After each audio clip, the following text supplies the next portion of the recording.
గారికి అన్ని పరిమితులే. 3 పరిమితులు: దేశ పరిమితి, కాల పరిమితి, వస్తు పరిమితి. చచ్చిపోతున్నాం పరిమితులతో ఉండలేక, పరిమితులు లేని స్థితి అర్థం కాక నలిగిపోతున్నాం మధ్యలో.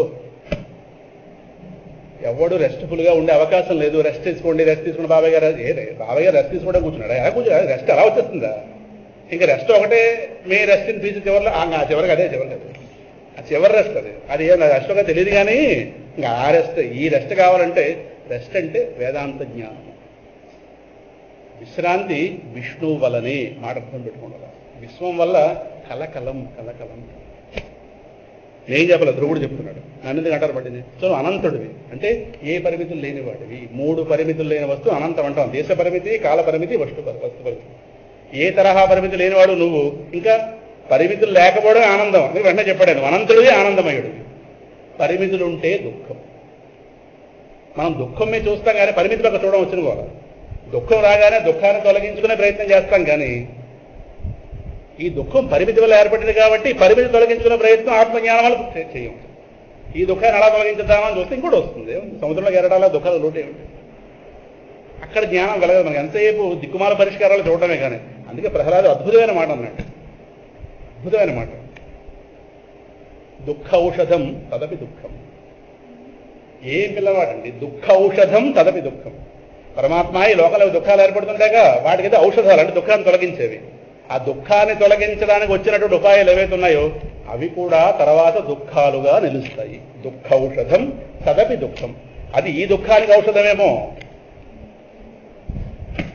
రేపు ఇంకో దుఃఖానికి నాంది ప్రస్తావన. ఇదే ప్రపంచం. ప్రహ్లాదుడు స్వామితో అందంగా అన్నమాట. దుఃఖ ఔషధం తదపి దుఃఖం. ఒక సూత్రం గోడ మీద పెట్టుకుంటే సరిపోతున్నారు. గోడ మీద పెట్టండి అంటే మనసులో పెట్టండి. గోడ మీద పెట్టమన్నారు కదా అని మనకి. ఇది అంటే గోడ మీద పెట్టండి అంటే ఎప్పుడైనా చూస్తామేమో గోడ మీద పెట్టమండి. గోడ మీద గోడకే పరిమితం అవుతాయి కానీ లోపలికి వెళ్ళాం. మనకి ఎంతసేపు ఈ దుఃఖాన్ని తొలగించే పరిష్కారం చూడగానే మొహాలు అలా విడిపోతుంటాయి పద్మాలలాగా. ఎంతసేపు అది మనకి ఎన్నాడనే బుద్ధి రాదు మనకి. ఎంతసేపు అది ఇంకో దుఃఖం కలిగించడానికి ఈ షేప్లో వస్తుంది యథార్థం. అల్లుడు వచ్చేసాడు వస్తున్నాడు వాడు ఎనుమోసుకు వస్తున్నాడు. వాడు ఎంత పెద్ద రైలుతో వస్తాడు, రైలు అని దుఃఖాలతో వస్తున్నాడు. వచ్చేసాడని ఆనందమే కానీ మామూలు ఏదో పెళ్లి చేయాలి కాబట్టి చేసి సరిపోతుంది. వెరెత్తిపోవడం ఎందుకు? వెరెత్తిపోయి ప్రాణం సుఖాలు లేకుండా. ఆ పక్కింటి వాడు అసలు తెచ్చిపోతుంది. వీళ్ళింటి పక్క ఎందుకు ఉన్నావు అని చెప్పి. ఈ ఇంట్లో పెళ్లి కుదిరినప్పటి నుంచి వాడు ప్రాణం సుఖం. నా అల్లుడితోనే పడుతున్నాడు, కంగారు పడగ. నేను పడుతున్నాక నాది 10 ఏళ్ల ముందు సినిమా, నాది నీదో ఇప్పుడు సినిమా. చెయ్యి మామూలుగా ఉండు, ఎందుకలా వెతికిపోతావు. గోడ పెరట్లో గోడ నుంచి మాట్లాడించి వీళ్ళని మాట్లాడేసి వీళ్ళు కిటికీ తీసి సెల్ఫోన్ పడుకుంటే సెల్ఫోన్తో మాట్లాడింది. ఎందుకు వచ్చాను రా ఈ ఫ్లాట్లోకి, ఏపీసీబీ కాలనీలో ఎందుకు వచ్చాను, ఎందుకు వచ్చేవాడికి ఎందుకు వచ్చేవాడు అంటే వెరెత్తిపోతేనే ఎలాగో జరుగుతాయి. వాడిని వాడమ్మ వాళ్ళ నాన్న భరించలేక మన ఇంటికి పంపించేస్తున్నారు అంతే కదా. రహస్యాలు ఇవన్నీ, సత్యం ఇవన్నీ. నేను బాబు మేము పడుతున్నాం 10 ఏళ్ళు బట్టి మేము పడుకోండి, నేను ముసలి పడుతాను పడుకు. మేము మా ఇంట్లో వాళ్ళకి మీటింగ్ పంపిస్తాం. మాకు ఆనందం స్వరూపతి మీటింగ్ పంపిస్తాం కదా. మేము భరించలేక మీ ఇంటికి, మీరు భరించలేక మా ఇంటికి. ఉభయ కుశలోపరి జ్ఞానం ఉంటే సరిపోతుంది అంతే. వాడు పోలేదు వాడు పడతారు పైగా. ఎక్కడ చెప్పకుండా సుమా పెళ్ళిళ్ళు మాత్రం హుందాగానే ఉండండి. లోపల జ్ఞానం ఉంటే సరిపోతుంది. అందుకే అనంతుడవు ఆనందమయుడు పక్కన పెట్టడంలో జ్ఞానం అలాగా ఒక వరుసలో రావాలి. అన్నం ఎలాగైతే వడ్డన క్రమంగా ఒకటి తర్వాత ఒకటి, ముందు మజ్జిగ పట్టు బయలుదేరాడు అనుకోండి, వాడిని తిట్టాలు పట్టుకుని. ముందు మజ్జిగ కాదు, మజ్జిగ చివరిలో. ముందు సాంబారు ఇలా కాదు, ముందు పప్పు నెయ్యి ఎలాగైతే వరుసలో వస్తాయో అలాగా ఆ పదాలు అలా వేసేట్టు చూడగా అనంతత్వమే ఆనందము. మనం పరిమితుల మధ్య ఉండగా, ఈ పరిమిత దేహంతో తాదాత్మ్యం పొందుండగా, మనకు పరిమితులను తెలుస్తుండగా మనకు ఎవడో ఆనందం కలిగించలేడు. Even God also. ఒకవేళ కలిగిస్తే ఈ జ్ఞానం ఇవ్వాలి. అందుకే విర్రాతులకు పోవద్దు ప్రపంచం మీద. ఈ జ్ఞానం అంత స్పష్టంగా ఉండదు. 2 రెళ్ళు 4 ఇందులో ఇంకేమీ తేడా ఉండదు. జ్ఞానం దగ్గరకు వచ్చారు ఏదో ఆశలు చూపించి మోసం చేస్తున్నారు. మన ప్రారంభాలు బాగుంటే అడ్డుకుపోతాం అంతే. అందువల్ల నువ్వు నిర్వికారుడమైన పరబ్రహ్మ స్వరూపుడివి. జగత్ వికారమయం అంటే మార్పు చెందేది. నీలో మార్పు లేదు. మారే వస్తువు నశించిపోతుంది. నువ్వు శాశ్వతం. ఎందుకు? మార్పు లేనివాడు కనుక. అందుకే మార్పులు లేని వస్తువే మనం గనక దేహానికి మార్పులు వస్తుంటే ఒప్పుకోలేము వచ్చిన వాళ్ళు. ఎందుకంటే మనం దేహం అనుకుంటున్నాం కదా, వచ్చిన వాళ్ళు మనం కాదని అర్థం అయితే ఇది మారిపోతుంటుంది. మారకుండా ఎలా ఉంటుంది? ఇదం శరీరం పరిణామ వేసలం వెళ్ళిపోతుంది. నేను అది కాదని తెలుసుకుంటే చాలా గొడవ వెళ్ళిపోతాయి. అర్థమవుతుంది. అందువల్ల అట్టి నిన్ను శరణు జొచ్చుతున్నాను. అనంతం అనంతమాత్రం అవికారమహం ప్రపద్యే.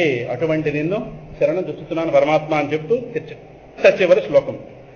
సత్యాశిషో హి భగవన్ తవ పాద పద్మం ఆశీస్తథానుభజత పురుషార్థమూర్తే అప్యేవ మర్య భగవాన్ పరిపాతి దీనాన్ వాశ్రేవ వత్సకమనుగ్రహ వాశ్రేవ వత్సకమనుగ్రహ కాతరోస్మాన్.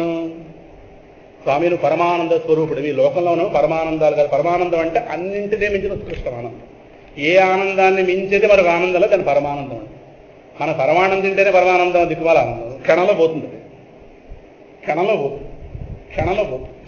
అది ప్రధానంగా నచ్చితే చాలా మనం పరమానందం చేసేస్తుంటాం. అంటే పరమ అనే పదానికి అర్థం తెలియనప్పుడు ఇది పరమ అంటే ప్రకృతికి అతీతమైన, ఈ ప్రకృతి కారణమైన ప్రపంచంలో ఉన్న ఆనందాలని ప్రకృతి ఆనందాలు, జడానందాలు, అది చిదానందం. అదవుతుంది. జడానందాలు ఇవన్నీ అది చిదానందం, అది సత్యానందము, ఇవన్నీ మిథ్యానందాలు. జాగ్రత్తగా లోపల క్లారిటీ ఉండాలి. అందువల్ల పరమానంద స్వరూపుడు అంటే నీ ఆనందం ఎప్పుడు తరగదు, ఎప్పుడు అనంతంగానే ఉంటుంది. నిష్కామ బుద్ధితో నిన్ను భజించేవారు ఎవరైతే ఉన్నారో వాళ్ళు రాజ్యాధికారం వలన భోగాల కంటే నీ పాద పద్మాలు లభించటే అచ్చమైన ఫలంగా భావిస్తారు. నిష్కామ భక్తులు అంటే ప్రపంచమే కోరిక లేని వాళ్ళు, వాళ్ళకి నీ పాద పద్మాలు లభించడమే, నీ పాద పద్మాల సేవ లభించడమే వాళ్ళకి నిజమైన ఫలంగా భావిస్తారు. అయినా స్వామి వాళ్ళు అలా భావిస్తున్నారు చెప్పి వాళ్ళకి ఇవ్వడం మానేస్తావా? నువ్వు భక్తులు అనుగ్రహించడం కోసం తొందరపడుతుంటావు. నా దగ్గరికి వచ్చావుగా, నాన్న తొందరపడి నా దగ్గరికి వచ్చావు లేదా కదా? అది ఎలా ఉంటుందంటే నీ యొక్క వ్యవహారం ఎలా ఉంటుందంటే ఉదాహరణ చెప్తున్నాడు ఆయన. అప్పుడే ఈయనటువంటి ఆవు కాస్త తన దూడకి పాలు ఇవ్వడమే కాకుండా అన్ని వైపుల నుంచి రక్షిస్తుంటుంది. దాని దగ్గరికి ఎవరిని వెళ్ళలేవదు, కొంచెం తల విసుతుంటుంది కదా, అందుకని పిల్లలు ఏమైనా చేస్తావేమో అని చెప్పి కేవలం పాలు ఇవ్వడమే కాకుండా. అలాగే నువ్వు దీనులమైనటువంటి మా పైన నిరంతరము కూడా కృప చూపిస్తూ మా యొక్క కోరికలను ఇక్కడ పొరపాటున మాట వస్తుంది, మా కోరికలను సిద్ధింపజేయడమే కాకుండా మమ్మల్ని సంసార భయం నుంచి రక్షిస్తుంటారు. చివరిలో చెప్పాడు ఆయన, ముందు మా కోరికలను సిద్ధింపచేయుచుండుటయే కాక వాశ్రేవ వత్సకమనుగ్రహ కాతరోస్మాన్. లోపల సంస్కార రూపంలో ఉన్నది మీరు ఎంత దాచినా కోరిక రూపంలో వచ్చేస్తుంది. ఈయన గారికి లోపల ఉంది. ప్రగతి ఇవన్నీ చెప్పాడు. ఆ ఒక్క మాట చెప్పకుండా ఆ చివరి చెప్పాడు అనుకోండి, మమ్మల్ని సంసార భయం రక్షిస్తామని ఆ మాటతో ముగించాడు అనుకోండి, తప్పకుండా ప్రహ్లాదుడికి వచ్చిన గతి ఈ పిల్లవాడికి వచ్చింది. కానీ దాని ముందు ఏం చేర్చాడు? మా కోరికలు సిద్ధింపచేయుచుండుటయే కాక. అంటే నిష్కామ భక్తులైన వాళ్ళు ఇక రాజ్యాధికారం ఇవేవి కూడా వాళ్ళకి అక్కర్లేదు, నీ పాదపద్మాల సేవే గొప్పదని భావిస్తారు. కరెక్టే. అయినా నువ్వు భక్తులు అనుగ్రహించడం కోసం నానా కంగారు కూడా వస్తుంటావు అని ఆవు దూడ ఉదాహరణ చెప్పిన తర్వాత వాళ్ళు కోరుకోకపోయినా నువ్వు వాళ్ళకి ఇస్తావు అంటే నేను ఇప్పుడు అడగబోతున్నాను లోపల ఏదో ఉందని చెప్పకుండా చెప్పడం అంటారు. వాస్తవానికి ధ్రువుడు నోరు విప్పలేదు, కానీ ఆయన గారు మనసులో ఉన్న చూసి ఇచ్చాడు. కారణం వాసన అంటూ లోపల అది ఏదో మాట రూపంలో బయటకు వచ్చేస్తుంది. లోపల ఉన్నది ఏదో రూపంలో స్వప్నంలో బయటకు వచ్చేస్తుంది. అందుకే లోపలికి వెళ్లకుండా చూసుకోవడం ప్రధానం, కానీ అది లోపలంటూ ఉండగా మన మీద ప్రభావం చూపించకుండా పోయే అవకాశం లేదు. ఎవరు లేనున్నాయి చూసుకుంటే సరిపోతుంది. ఏదో రూపంలో కోరిక రూపంగా అది వ్యక్తమైపోతుంది కదా. ఇదే ఈ జరగగానే అంటే మైత్రేయుడు విధుడితో చెప్తున్నాడు. ఈ శ్లోకంతో ముగిసింది స్తోత్రం. 12 శ్లోకాలు.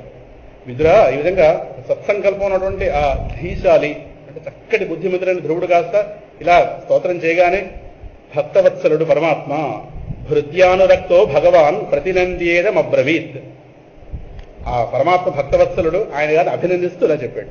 పరమాత్మ అంటున్నట్ట, ఓ రాజన్య బాలక, బాగుంది పదం, నువ్వు వ్రతనిష్టాగరిష్ఠుడివి. సామాన్యమైన వ్రతం కాదు నువ్వు చేసింది.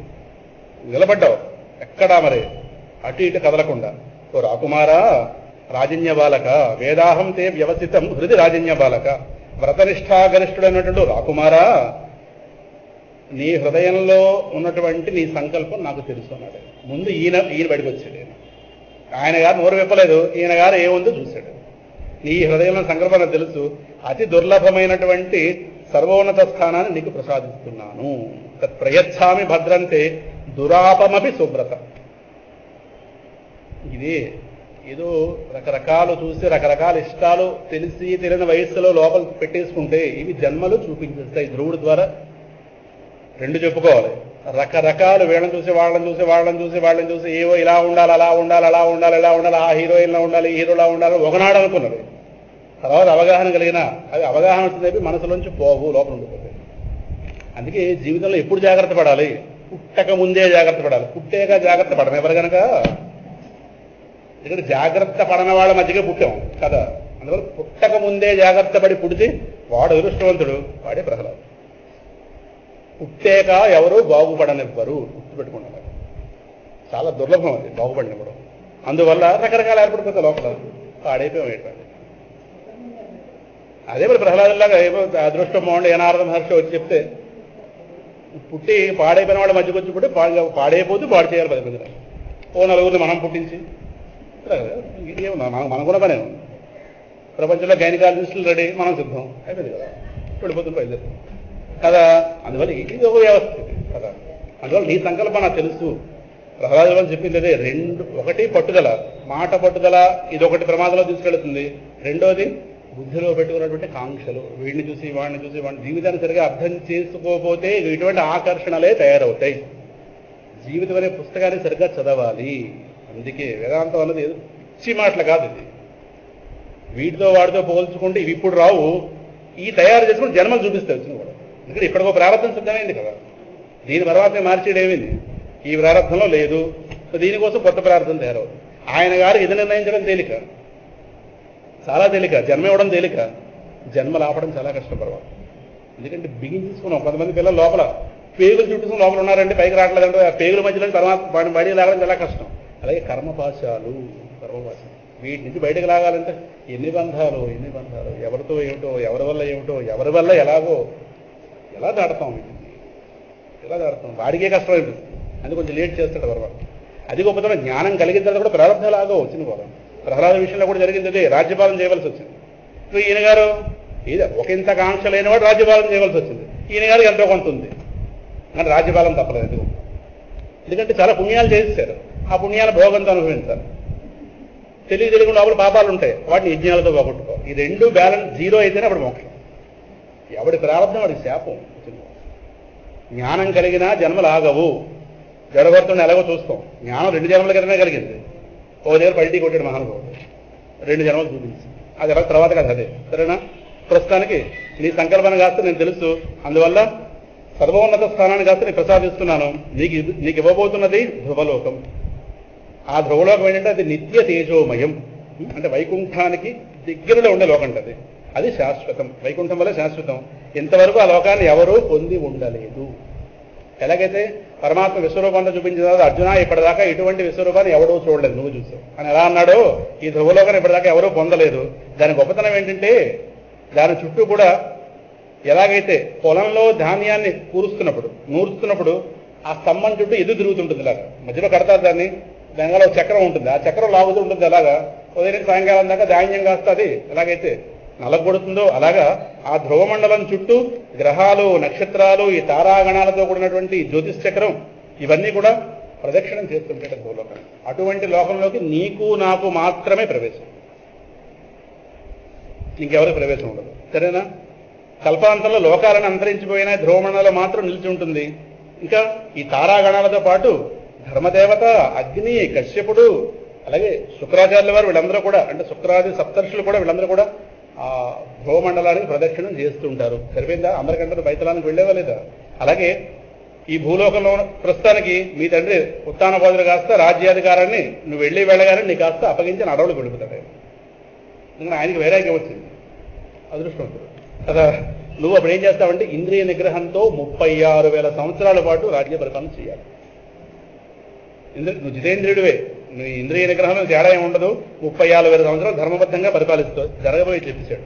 ఈ జరగబోయేదని చెప్పడంలో ఒకటి చెప్పాడు ఆయన, దీన్ని పట్టుకోలేదు ధ్రువుడు. ఓ ప్రమాదంలో పడ్డాడు. తర్వాత నీ తమ్ముడు ఉత్తముడు ఉన్నాడే, వాడు నువ్వు ఇక్కడి నుంచి ఇంటికి వెళ్ళిన తర్వాత వాడు అడవికి వెళ్ళి అక్కడ సావు పొందుతాడు అని జరగబోయేది కూడా చెప్పాడు.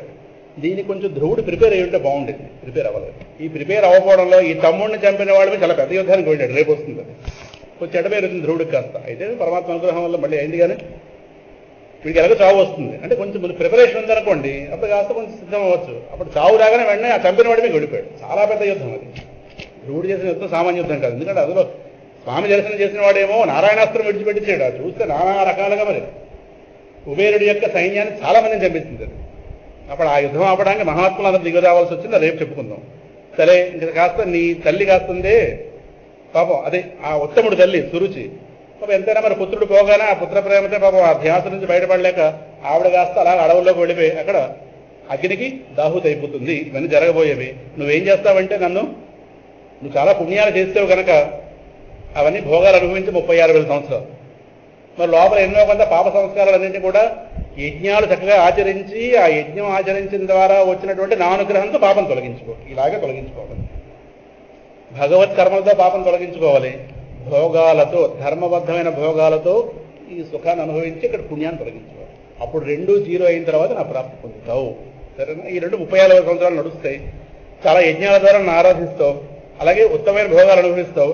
అంత్యకాలంలో నన్ను స్మరిస్తూ బయటకెడతావు. అంటే జరగబోయేది ముందే చెప్పేసిన మానసికంగా సిద్ధం అవ్వలేదు ధ్రువుడు. అందువల్ల యుద్ధానికి సిద్ధమయ్యాడు. అంత్యకాలంలో అంటే మాం సంస్మరిష్యతి, నన్ను పొందుతూ దేహం నుంచి, నన్ను స్మరిస్తూ దేహం నుంచి బయటకెడతావు. అంటే నన్నే పొందుతామని పరమాత్మ చెప్పకుండా చెప్పడం. ఇవన్నీ ముందే చెప్పేశాడు ఆయన ఒక ప్రణాళిక ప్రకారం. సరే, తర్వాత ఈ దేహం నుంచి బయటకు వెళ్ళిన తర్వాత సర్వలోక పూజ్యమైనటువంటి నా పరంధామాన్ని చేరుకుంటావు. అది సప్తర్షి మండలం కంటే ఉత్తమ భాగంలో ఉంటుంది. అక్కడికి వెళ్ళిన వాళ్ళు మళ్ళీ తిరిగి వెనకకి రారు. యతో నావర్తతే గతః, ఆ స్థానాన్ని కాస్త నువ్వు పొందుతావు అని చెప్పి మైత్రేయుడు అంటున్నాడు. వెంటనే ఈ విధంగా పరమాత్మ ధ్రువుడు నుంచి పూజలు కాస్త అందుకున్నట్టు. బహుశా పూజ చేశాడు అక్కడ రకరకాల పూలు వీటితోని. మొత్తం మీద ఆ ధ్రువుడు కాస్త పరమపదాన్ని అనుగ్రహించిన తర్వాత పరమాత్మ ఆయన గారు చూస్తుండగానే ఆ వచ్చిన గరుడాళ్ళ వారితో పాటు మళ్ళీ ఆయన వైకుంఠాన్ని కాస్త స్వామి వెళ్ళాడు. పాపం ధ్రువుడు ఇప్పుడు డిప్రెషన్లో పడ్డాడు. నారాయణుడు పాదసేవ వల్ల ఆయన గారి మనోరథం తీరిందేమో కానీ మనసుకి తృప్తి రాలేదు. ఈ రెండు బాగా గుర్తుపెట్టుకోండి. మనసు కోరిక తీరడం వేరు, మనసుకి తృప్తి రావడం వేరు. ఈ రెండు ఒకటనేసుకుంటున్నాం. దరిద్రం అది. ఎవడు మనని ఈ దరిద్రం నుంచి బయట ఎవరితో తెలియదు. కానీ మనసుకి కోరిక తీరడమే మనసు తృప్తి రావడం అనుకుంటాం. మనసుకి తృప్తి కోరిక తీరడం వల్ల కాదు, భగవంతుడి స్పర్శ వల్ల రావాలి. ఇది ఎవరూ చెప్పరు. కోరికలు తీర్చేసుకో, అక్కడికి సంపాదించి, ఇక్కడికి వెళ్ళి సంపాదించి, ఇదే సంపాదించి, అది సంపాదించి కోరికల వైపు రెచ్చగొట్టే వాళ్ళే. అందుకే పాడు చేస్తారు జనం అని చెప్తున్నాను. వాళ్ళకి అవే తెలుసు కానీ అవే చెప్తారు. తృప్తి వేరు. తృప్తి అన్నది లోపల నుంచి పరమాత్మ నుంచి రావలసిన తృప్తి స్వరూపము. తృప్తి ఆగంతుకం కాదు. జాతక కుటుంబ పదాలు ఆగంతుకం అంటే బయట నుంచి వచ్చేది కాదు. తృప్తి స్వరూపం లోపల ఉన్నదే తెలిసి రావలసినది. ఈయన గారు మనోరథం తీరిందేమో. సోపి సంకల్పజం విష్ణోహో పాదసేవోపసాధితం ప్రాప్య సంకల్ప నిర్వాణం నా అతి ప్రీత. ఏటు ప్రీతి లేదు తన మీద తనకి. అభ్యగాత్ పురం, నువ్వు వెనక్కి వెళ్ళిపోని చెప్పాడు ఆయన. ఆయన ఆదేశానుసారం ఇంటికి వచ్చాడు కానీ శరీరాన్ని ఈడ్చుకుంటూ వెనక్కి వచ్చాడు. ఏది ఎంత ధ్రువుడికే దిక్కు లేదు అది చెప్పొచ్చింది. కారణం మనోరథం తీరింది కానీ మనసు చల్లబడలేదు. మనసు చల్లబడ్డానే మోక్షం అంటారు. అది పిల్లవాడికి వచ్చింది. ఎందుకంటే ఈయన గారు మనసులో ఉన్నది అడ్డుపెట్టింది. అర్థమైందా? ఇవి ఈ ఉపాఖ్యానాల నుంచి బయటకు లాగవలసింది ఇది.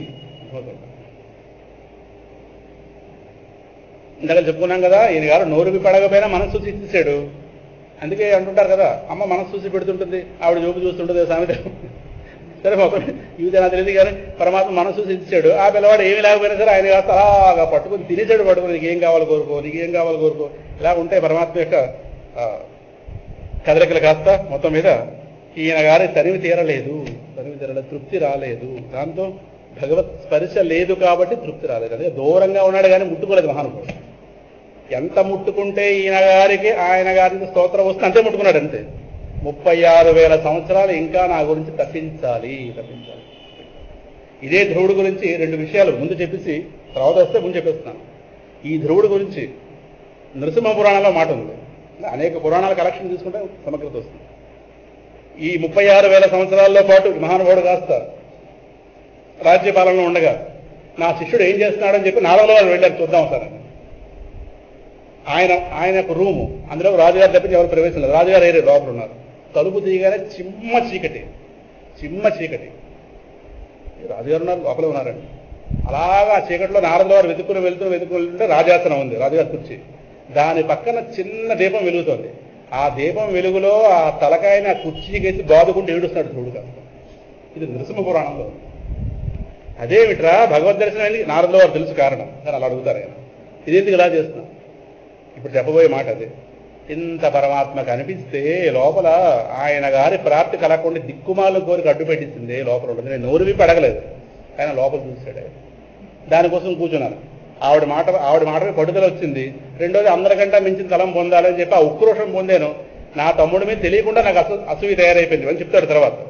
ఇవన్నీ కలిపి నా లోపల తయారైపోయి ఎదురుకుండా రాజుగారి పరిచయం ఉంటే ఆ రాజుగారి పరిచయం వల్ల ఏవో భోగభాగ్యాలు పొందడం మానేసి 3 రోజుల క్రితం చల్లన్నం నాకు ఇవ్వండి రాజుగారిని అడిగితే ఎలా ఉంటుందో అలా ఉంది. పరమాత్మ దర్శనం ఇంత 6 నెలల కాలంలో పరమాత్మ దర్శనం పొందడం దుర్లభం నాకు జరిగింది అది. కానీ ఎంత పరమాత్మ దొరికిందన్నవాడు ఒక నిర్ధనుడు, అంటే ఏ ధనం లేనివాడు చక్రవర్తిని ప్రసన్నం చేసుకున్నాడు. నీకు ఏం కావాలో కోరుకోవాలంటే వడ్లగంజలు ఇవ్వండి అడిగితే ఎలా ఉంటుంది ముష్టి కోరిక. అయ్యో అయ్యో అయ్యో ఏమిటి ఈ కోరిక, నాకు ఈ కోరిక నన్ను అడ్డు పెట్టి ఏడుస్తాడు చీకట్లో పోతుంది ధ్రువుడు. నరసింహ పురాణంలో ఉంది మాట. ఇదే ధ్రువుడు జీవితం చివరి కాలంలో తర్వాత ఎలాగ వస్తుంది, రేపు వస్తుంది, ముందే చెప్పించుకుంటున్నాం. ఇక కాస్త ఆపుతాం కనుక అసలు ఇంకా ముందుకెళ్ళాలి లెక్క ప్రకారం. సరే రేపు చూద్దాం. ఈ ధ్రువుడు కాస్త జీవితం చివరి భాగంలో ఈయనకి వయసు వచ్చిందిగా, ఆ పిల్లలు కాస్త అప్పగించాడు. గంగానదీ తీరంలో, అది బద్రికాశ్రమం, బద్రి కేదార్ మధ్యలో గంగానదీ తీరంలో కూర్చొని తపస్సు సిద్ధమయ్యాడు. తపస్సు చేసుకుంటున్నాడు. కానీ అక్కడ గంగా యొక్క హోరు చాలా హోరు ఉంటుంది అక్కడ, చాలా ఎత్తులోంచి మహాతుల కిందకు వస్తుంది. ఆ హోరు వల్ల పాప ఇది ధ్యానం కుదరటం లేదు. పాప చాలా ప్రయత్నం చేస్తున్నాడు, అది ఎంత డిస్టర్బెన్స్గా ఉంది. లేచి వెళ్ళిపోతుంటే గంగ ప్రత్యక్షమైంది. నీలాంటి భాగవతోత్తముడు నా ఒడ్డున కూర్చుంటే నేను ధన్యమయ్యాను, నువ్వు వెళ్ళిపోతున్నా వెళ్ళిపోవా అని అడిగి. నీలాంటి వాడి దర్శనమే మాకు భాగ్యం. 6 నెలల కాలంలో విష్ణువు దర్శనం చేసినవాడు. నీలాంటి భాగ్యవంతుడు ప్రపంచంలో మరి అక్కడ ఉండడు. నువ్వు ఇక్కడ కూర్చున్నావని చెప్పి నేను ఆనందిస్తుంటే ఎందుకు వెళ్ళిపోతున్నావని. ఏమనుకోకు, నాకు ధ్యానం కుదరట్లేదు, నువ్వు చాలా ఎక్కువ శబ్దం చేస్తున్నావు ఇక్కడ. మరి ఏం చేస్తాను, నా లక్షణం అది, నీటి ప్రవాహం లక్షణం, ఎత్తులోంచి పడుతున్నాను, మరి అది ఉంటుంది. అయితే మరి నాకు ఇక్కడ ధ్యానం కుదరట్లేదు, ఎంత కొంత శబ్దం నాకు డిస్టర్బెన్స్ కాదు, వెళ్ళిపోతాను, ఇంకో చోటు చూసుకుంటానంటే. అయితే ప్రకృతికి విరుద్ధమైన సరే నీకోసం ఆ విధంగా చేస్తాను. ఈ ప్రాంతంలో నీ ఆశ్రమం దాకా వచ్చి, దీన్ని ధ్రువాశ్రమం అంటారు ఆ ప్రాంతం, బదరికి కేదార్ మధ్యలో ఉందిట. ఎవరు తెలిసిన వాళ్ళు చూపించాలి, నేను మొన్న వెళ్ళినప్పుడు చూడలేకపోయాను. నీ ఆశ్రమం వచ్చినప్పటి నుంచి మళ్ళీ నీ ఆశ్రమం దాటిదాకా శబ్దం చేయకుండా ఉంటానని చెప్పింది. దయచేసి వెళ్ళిపోక ఇక్కడి నుంచి అని ఏడ్చిందిరా గంగ కాదు. ఏడ్చింది, నువ్వు వెళ్ళిపోతే నిన్ను చూసుకున్న ముచ్చటతో నేను ఆనందంగా ఉన్నాను. నీలాంటి భాగవతోత్తముల దర్శనమే నాకు పుణ్యం. నువ్వు వెళ్ళిపోతే ఎక్కడో కూర్చుంటే నీకు జడుస్తుంది, కానీ నాకు గడవదు కదా. అందువల్ల ఇక్కడ మాత్రం నేను శబ్దం చేయను, ప్రకృతికి విరుద్ధంగా ప్రవర్తిస్తాను. కానీ దాటిన తర్వాత మాత్రం శబ్దం చేస్తాను, ఏమనుకోకు సుమా. నా ధ్యానానికి భంగం లేకుండా ఉంటే ఉంటాను, నీకు అందుకు హామీ ఇస్తున్నాను కూర్చోని చెప్పింది. అప్పుడు ధ్రువుడు అక్కడ కూర్చొని ఆయన గారు అక్కడ ధ్యానం కొనసాగిస్తుంటేనే వైకుంఠం విమానం వచ్చింది.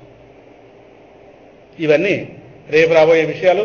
మొత్తం మీద ఇప్పుడు విదురుడు గారు ఒక ప్రశ్న ముందు పెట్టారు. ఈయన గారు ఆదేశానుసారం దేహాన్ని బలవంతంగా ఈడ్చుకుని వెళ్ళాడు ఆయన. అంటే విదురుడు అడుగుతున్నాడు, మైత్రేయ మహానుభావ, మాయాధీశుడైనటువంటి ఆ శ్రీహరి యొక్క పరంపదం లభిస్తోంది, అది చాలా దుర్లభం. అది మరి అటువంటి పాదపద్మాలను నారాయణుడి యొక్క పాదపద్మాలని అనన్య భక్తితో ఆరాధిస్తేనే సాధ్యం కదా. ఈ పిల్లవాడు అది పొందేశాడు, ఎంతో వివేకం ఉన్నవాడు, పైగా ఒకే జన్మలో పునరావృత్తి రహితమైనటువంటి పరమపదం కాస్త లభించాడు కదా.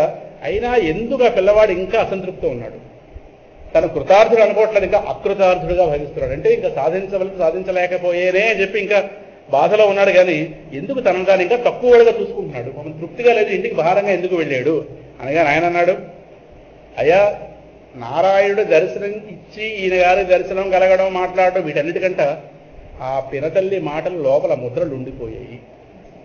ఆవిడ మాటలు చాలా గాయపరిచే పిల్లవాడు. అందుకే అవతల వాళ్ళ మాటని చాలా సున్నితంగా తీసుకోవడం ఒక ఆర్ట్, అదొకటి నేర్చుకోవాలి. వాడు నోరు మన తాళం వేయలేం, కానీ మన బుద్ధిని అదుపులో పెట్టుకునే అవకాశం మనకు. మాట్లాడతారు, ఏం చేస్తావు, మన ప్రారంభం పెట్టి వాళ్ళు మాట్లాడతారు. అందువల్ల ఆయన గారు ప్రవర్తల్లి ఆ సురిచి ఆ వాగ్బాణాలు, ఆ మాటలుగా బాణాలు అవి చాలా గాయపడిపోయింది. శ్రీహరి కాస్త ప్రత్యక్షమై ఆయనతో మాట్లాడుతున్నప్పుడు కూడా ఆయన గారు వరాలు అడుగుని ఏమనలేదు. ఆయనేమిని ప్రత్యక్షమైన ఆనందంలో కూడా లోపల ఈ గాయాలు లోపల ఇంకా అవి కాస్త పైకలా చూపిస్తాయి. అంటే ఆయన గారి ప్రత్యక్షం వల్ల ఇవి అదృశ్యం అవ్వలేదు, వచ్చిన వాళ్ళది అంతవరకే దర్శనమిచ్చాడు. ఇవి అదృశ్యమైపోయేంతగా ఎవరు దృశ్యం చేస్తారు? మనమే జాగ్రత్తగా ఉండే మొదట అవి ఏర్పడకుండా చూడాలి. కానీ ఒకసారి ఏర్పడిన తర్వాత మనసులోంచి బయటకు లాగడం చాలా కష్టం. ఇది సాధన చేసేవాడు తెలుస్తుంది. రకరకాల చెత్త లోపల పెట్టుకుంటే బయటకు వెళ్ళడం కష్టం. ఈయన గారివి పడిపోయి చాలా చాలా బరువుగా పడిపోయేవన్నీ. అటువంటిప్పుడు ఆయన గారు ప్రత్యక్షం అయితే ఆనందం పొందడేమో కానీ లోపల మాత్రం ఈ కటువైన వచనాలే లోపల కాస్తాం. మళ్ళీ ఒకసారి తగ్గి అంటే ఆయన గారి దర్శనానికంటా ఈయన గారు లోపలున్న మాటలకే స్థానం ఎక్కువిచ్చాడు ఆయన. అక్కడ దొరికిపోయాడు ధ్రువుడు కాస్త. ఇది కీలకమేది. అందువల్ల ఆయన గారికి ముక్తి కోరలేదు. ముక్తి కోరే ముందు నువ్వు భక్తుల మనసులో ఏది ఉంటే తెస్తావు కదా అని మాట ఉంటుంది. లోపల సంస్కారం ఉంది కదా, అదొకటి వచ్చింది. అందువల్ల ఇప్పుడు ఏమైంది? భగవద్ దర్శనం వృధాగా పోలేదు. ఆయన గారి యొక్క మనోమాలిన్యం మొత్తం పోయింది. ఆయన గారు దర్శనం వల్ల కటువైన వచనాలు పోలేదేమో కానీ ఇప్పుడు ఆయన దర్శనం ఆయన వెళ్ళిపోతూ ఆ మనసు మీద మొదలు తీసేశాడు. ఇప్పుడు ఇంటికి వెళ్ళిన తర్వాత పిన్ని వీడిని ఆదరిస్తుంది, వీడు పిన్నిని ఆప్యాయంగా చూస్తాడు. ఆ వచనాలు ఇంకా లోపల ఉన్నాయనుకోండి, ఇంటికి వెళ్ళిన తర్వాత వీడేం చేయాలి? శక్తితో ముందని చంపియాలి పడుతుంది. ఎలాగైతే శత్రుఘ్నుడు కాస్త ఆ మందరాన్ని చంపిపెట్టే ప్రయత్నం చేశాడు లక్ష్మణుడు, కానీ భరతుడు ఆపాడు అక్కడ. అందుకు రాముడు ఆపాడు. వేరే సంగతి. అంటే ఆ విధంగా చేశారు కదా అని. ఆ విధంగానే ఈయన గారు కనుక మనసులో ఇంకా ముద్రలే ఉంటే ఇంటికి వెళ్ళాక ఉందని చంపాలి పడుతుంది. కానీ చాలా ఆప్యాయంగా పలకరిస్తాడు, ఆవిడ కూడా ఆదరిస్తుంది. తర్వాత జరిగే సంగతి. అయితే ప్రస్తుతం మాత్రం స్వామి అంతర్దాగా చేశాడు కానీ అది దాటి ఉన్న స్థితిని ఇంకా ఇవ్వలేదు. దానికి 36,000 సంవత్సరాలు తపస్సు అవసరం. పరమాత్మ కథలకి క్యాలిక్యులేటెడ్గా ఉంటుంది ప్రతిదీ. ఏది వృథాగా ఏది చేయడు, వృథాగా ఏది ఇవ్వడు, వృథాగా ఏది పడుకోడు. అంతవరకే నీ తపస్సు ఎంతవరకు అంటే ఆ మనసు మీద ఏర్పడిన ముద్రలు కాస్తా పోయి అంటే మనోమాలిన్యం పూర్తిగా ప్రక్షాళనం అవ్వడం అయింది. సరే ఇంక ఎలాగో 36 సంవత్సరాలు భోగాలు అనుభవిస్తావు. అంతా అయిన తర్వాత నా ప్రాప్తి కానీ ఈ లోపు లేదు సుమా అని చెప్పడం. అందుకు ఏడ్చాడు 36,000 సంవత్సరాలు ఇంకా ఎడబాటు ఉందా పరమాత్మతో అంటే ఒకటి కన్ఫర్మ్ అక్కడ 36,000 సంవత్సరాల తర్వాత మోక్షం ఖాయమనే కదా.